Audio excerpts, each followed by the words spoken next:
place already. If you could give some examples, three of you all, on how you've changed learning using AI, Gen AI, and any other tools. So just so that everyone gets some sort of a sense. I'll give you two, three examples. So we create IDPs for managers, right? So they go through a development center, and then there is a IDP. So traditionally, again, IDPs sometimes an external training partner who help us and things like that. And for selected people, this is for succession planning and things like that. We do like monthly reviews and things like that. It's very focused development plan. So in the last couple of months, so when we have this IDP, so they want to develop strategic thinking skills and all those big competency skills. So I create the profile. I mean, I ask ChatGPT, okay, this is the person with this years of experience, and this is what he's doing, and things like that. And he wants to develop this particular competency, and it beautifully designs the development plan. So if it is strategic thinking, like what kind of courses, like what are the behavioral actions he or she has to do to develop this skill.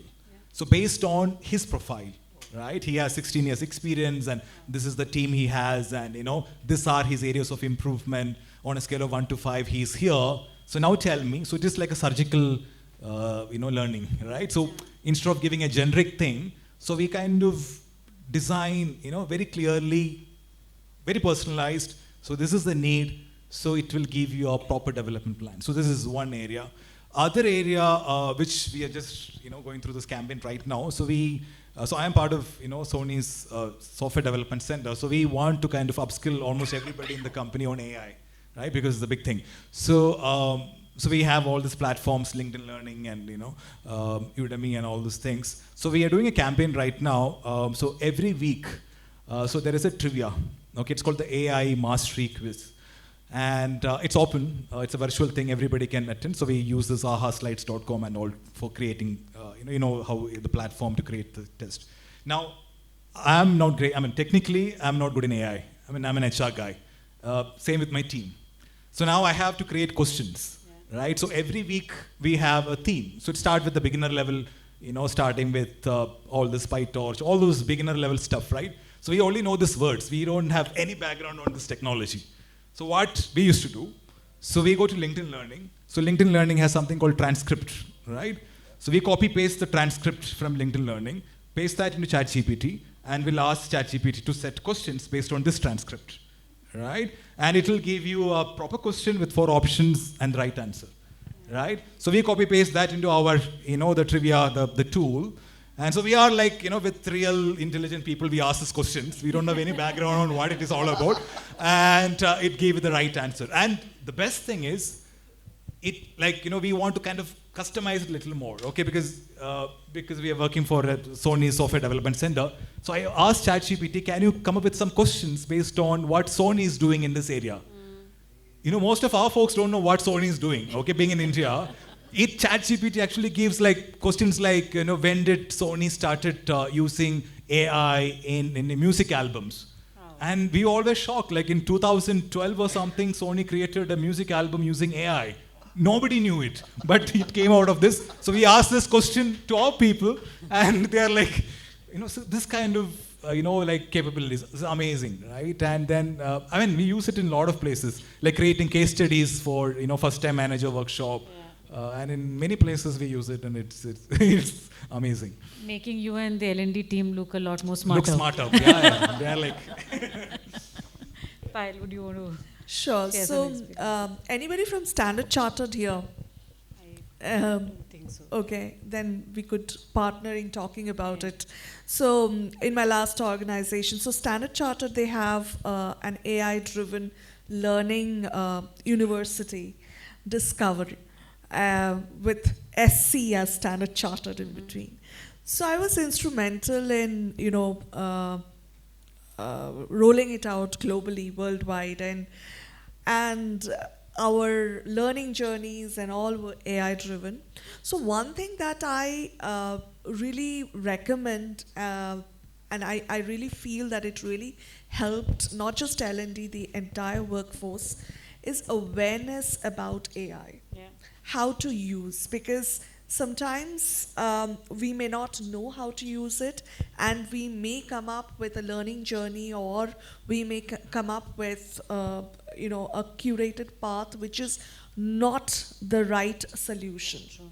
So how to do the right solutioning, how to use AI, how to give the right inputs. So it took some time for us to work on, our working group to work on the user interface, then do the awareness sessions across as to how to use AI, how to use ChatGPT, and it really helped.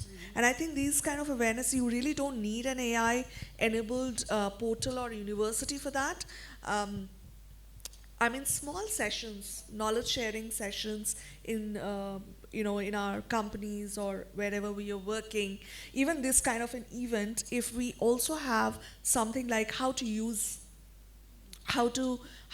AI in L&D, how to use AI in a particular topic to form a learning journey. That's more, I would say narrowing down to the topic. But these kind of usage awareness really helps. That's all I would like to say. Sure, thanks. So I'll give you two examples. We were planning to have behavioral interview training programs wherein we accredit people. So, and people have been taking interviews in our organization, right? We hired like more than 2,000 to 5,000 people within COVID, right? When the COVID was on. Now we are telling them that you have to be, certified or accredited to kind of take interviews. So what we thought was, let's build an awareness video. Now think of a video getting created. If we send it to the Marcom team who actually creates the video and stuff, it would have easily taken like 3 to 5 weeks of job, right? So now what we did was, again, it's kind of, again, experimenting stage because some of the licenses with respect to generative AI are very, very expensive.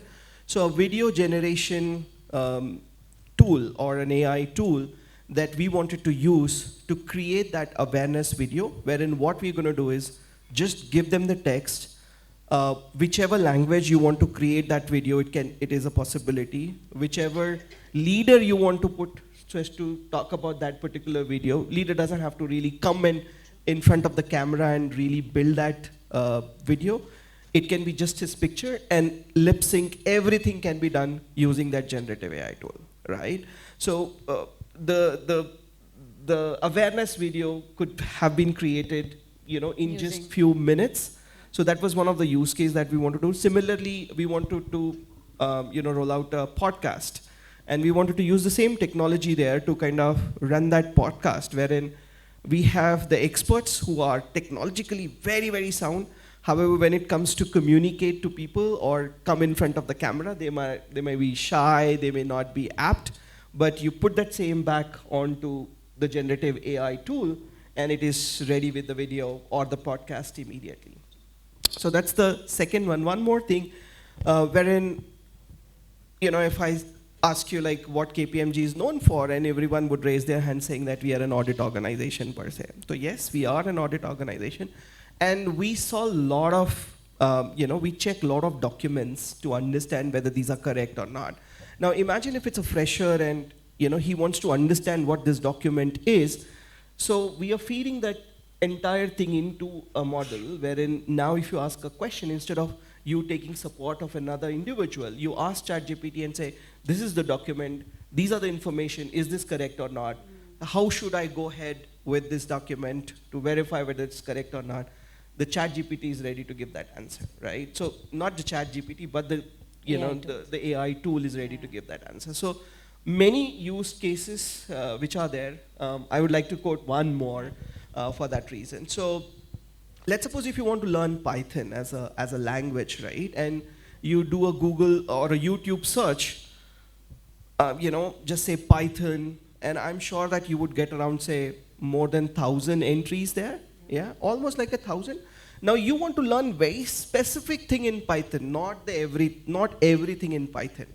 Imagine that all the 1,000 videos getting converted into a text, wherein that text goes somewhere into a database, and now you ask ChatGPT or the AI tool, I want to learn this specific thing.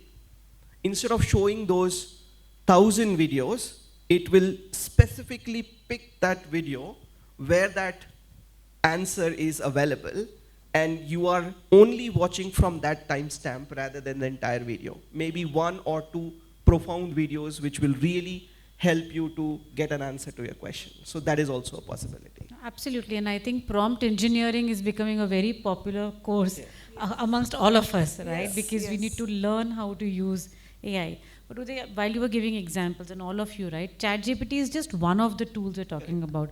What are the other tools? Some names, if you can give, so that all of us understand what else can be used under the umbrella, vast umbrella of Gen AI. I mean, there are many tools, but I mean, I personally use ChatGPT and Bart. So those are the two ones which because like a lot of other tools, so the backend is ChatGPT. So I started using a lot of this, for my personal video creation and things like that. So I started using a lot of this AI tools, even like before like 2019 and things like that.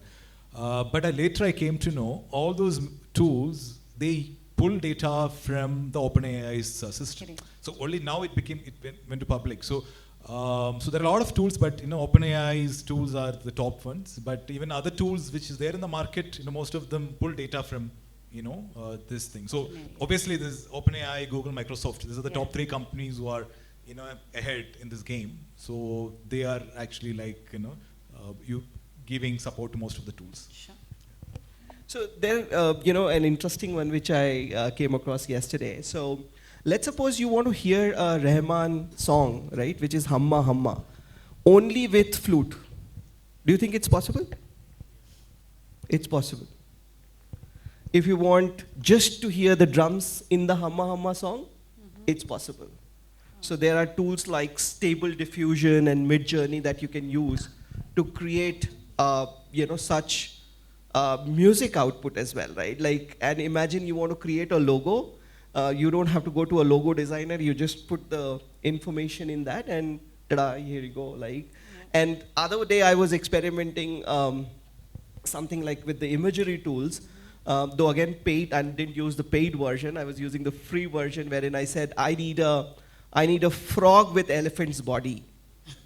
It was ready to give me that figure as well. So there are possibilities, and there are multiple tools, and and I have shared it with my friends that you just go on Google and say AI tools and click on the image, and you will see the categories and you will see the tools that are available, and it's so fascinating to see.